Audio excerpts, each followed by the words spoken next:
Andhra Paris తెనాలిలో అధునాతన హంగులతో మీకు స్వాగతం పలుకుతోంది ఈ కన్వెన్షన్. వెడ్డింగ్స్, రిసెప్షన్స్, ఎంగేజ్మెంట్స్, కాన్ఫరెన్స్లు, సెమినార్స్ మరియు అన్ని రకాల ఫంక్షన్లకు అనువైన వేదిక.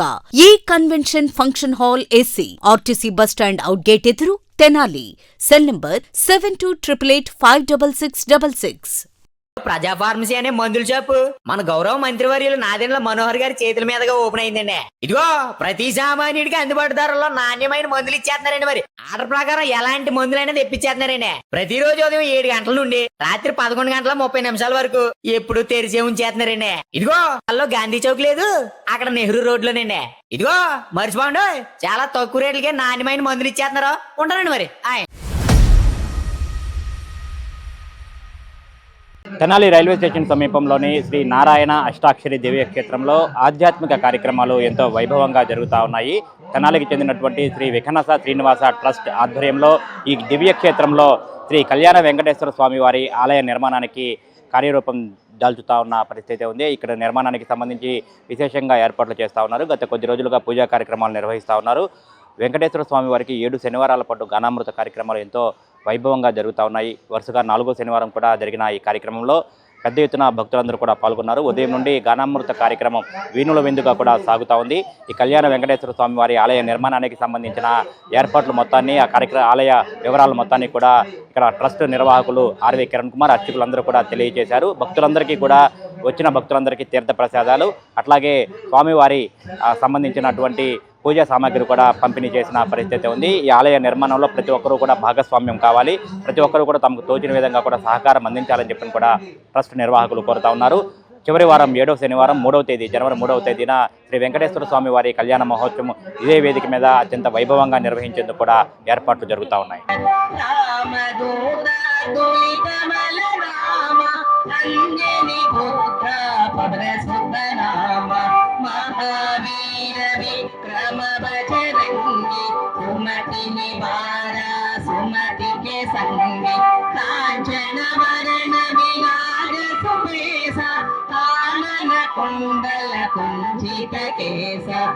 తెనాలి పట్టణంలో సుందర మనోహరంగా ప్రశాంత వాతావరణంలో 4 మాడవీధుల మధ్యలో శ్రీ కళ్యాణ వెంకటేశ్వర స్వామి ఆలయాన్ని ప్రధానంగా చేసుకుని నారాయణ అష్టాక్షరి దివ్యక్షేత్రాన్ని నిర్మించేందుకు సంకల్పించడమైనది.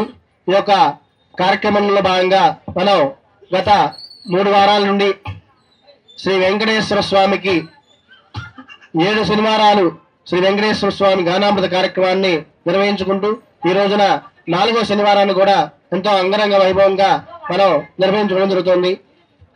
శ్రీ పంచముఖ ఆంజనేయ స్వామి సంకీర్తనం నేతృత్వంలో యావత్ భక్త జనావళి యొక్క గానామృతం కార్యక్రమంలో పాల్గొని స్వామివారిని భక్తి శ్రద్ధలతో గానామృతాన్ని ఆలపించడం జరుగుతుంది. ఈ యొక్క కార్యక్రమానికి ప్రతి వారము కూడా మన తెనాలి పట్టణంలోని పలు సంస్థల్ని, అలాగే పలువురు ప్రముఖుల్ని, పలు అసోసియేషన్ ప్రతినిధులని మనం ఆహ్వానించుకోవడం జరుగుతుంది. ఈ యొక్క కార్యక్రమంలో భాగంగా మనకి ఈ రోజున తెనాలి వ్యవసాయ మార్కెట్ యార్డ్ కమిటీ చైర్మన్ గా నియమించినటువంటి శ్రీ తోటా దుర్గాప్రసాద్ గారు ఇచ్చేశారు. వారికి మనందరి తరపున వారికి స్వాగతంతో పాటు అభినందన తెలియజేసుకుంటాము. అలాగే ది తెనాలి వెండి బంగారు నగల వర్తక సంఘం అసోసియేషన్ ప్రధాన కార్యదర్శి అయినటువంటి వెల్లంపల్లి సత్యనారాయణమూర్తి గారు కూడా మన ఈ కార్యక్రమానికి ఇచ్చేశారు. వారికి కూడా మనందరి తరపున ప్రత్యేకంగా ధన్యవాదాలు తెలియజేసుకుంటాము. అలాగే అనేక మంది ప్రముఖులు కూడా మన కార్యక్రమానికి ఇచ్చేశారు. బంగారు అసోసియేషన్ సభ్యులైనటువంటి కొల్లూరు మురళీమోహన్ గారు, అలాగే నేమిచంద్ గారి తరపున వారు మరియు శ్రీనివాసరావు గారు,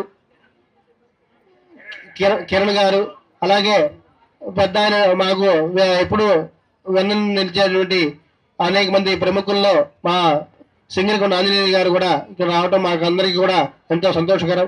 ఈ యొక్క కార్యక్రమానికి మనకి గానామృతం కార్యక్రమానికి చేసినటువంటి భక్తుల కింద ఎక్కడ మళ్ళీ లోటు లేకుండా, గానామృత పుస్తకాలు లేకుండా పారాయణకు వస్తామనే ఫీలింగ్ లేకుండా మా భాస్కరుడు శ్రీనివాసరావు గారు ఈ రోజున ఇక్కడ పారాయణకి చేసిన అందరికీ కూడా గానామృత పుస్తకాన్ని ప్రత్యేకించి తెప్పించి అందరికీ వితరణ చేశారు. వారికి కూడా మనందరి తరపున ప్రత్యేకంగా ధన్యవాదాలు తెలియజేసుకుంటాము. ప్రతి వారము కూడా ఎవరు కూడా పుస్తకం లేకుండా ఈ యొక్క గానామృతాలని సంకల్పంతో ఈ రోజున 108 పుస్తకాలను తెప్పించి అందరికీ వితరణ చేయడం జరిగింది. వారికి నిజంగా వెంకటేశ్వర ఆశీస్సులు ఎల్లవెల్ల ఉండాలని మనస్ఫూర్తిగా కోరుకుంటాము. ఈ యొక్క ట్రస్ట్ యొక్క ప్రధాన ధ్యేయంగా చెప్పుకున్నటువంటి నారాయణ అష్టాక్షరి దివ్యక్షేత్రానికి ముందుగా ఈ యొక్క స్థలాన్ని మనం ఎంచుకున్న తర్వాత మాకు సపోర్ట్ చేసినటువంటి కోట బద్రీనాథ్ గుప్తా గారికి కూడా మీ అందరి తరపున మా అందరి తరపున కూడా ప్రత్యేకంగా వారికి అభినందనలు తెలియజేసుకుంటాము. అలాగే శ్రీ విఘ్నేశ్వర శ్రీనివాస ట్రస్ట్ చేపట్టేటువంటి గొప్ప కార్యక్రమము ఈ యొక్క భూదాన సేకరణ కార్యక్రమం. వెంకటేశ్వర స్వామి ఆలయ నిర్మాణానికి భక్తుల నుండి భూదాన సేకరణ కార్యక్రమం జరుగుతుంది. ఆ యొక్క భూదానం గురించి కూడా ప్రతి వారము కూడా మనకు ప్రముఖ వైకానస పండితులు వేదాంత నాగమారుతి గారు ఇచ్చేసి ఆ యొక్క వేదాశీర్వచనం చేయడంతో పాటు భూదాన విశిష్టత గురించి ప్రతి వారము కొత్త విషయాలను తెలియజేస్తూ భక్తులందరికీ కూడా ఆధ్యాత్మికంగా కొన్ని విషయాలు తెలియజేస్తున్నారు. ఇటువంటి బృహత్తర కార్యక్రమానికి తెనాలి పట్టణం వేదిక కావడం మన అందరి అదృష్టంగా భావించవచ్చు. అందరూ కూడా నారాయణ అష్టాక్షరి దివ్యక్షేత్రం అంటే ఏంటి, అసలు దాని యొక్క విశిష్టత ఏంటి అని అందరూ చాలా మంది తెలియని వాళ్ళు అడుగుతున్నారు.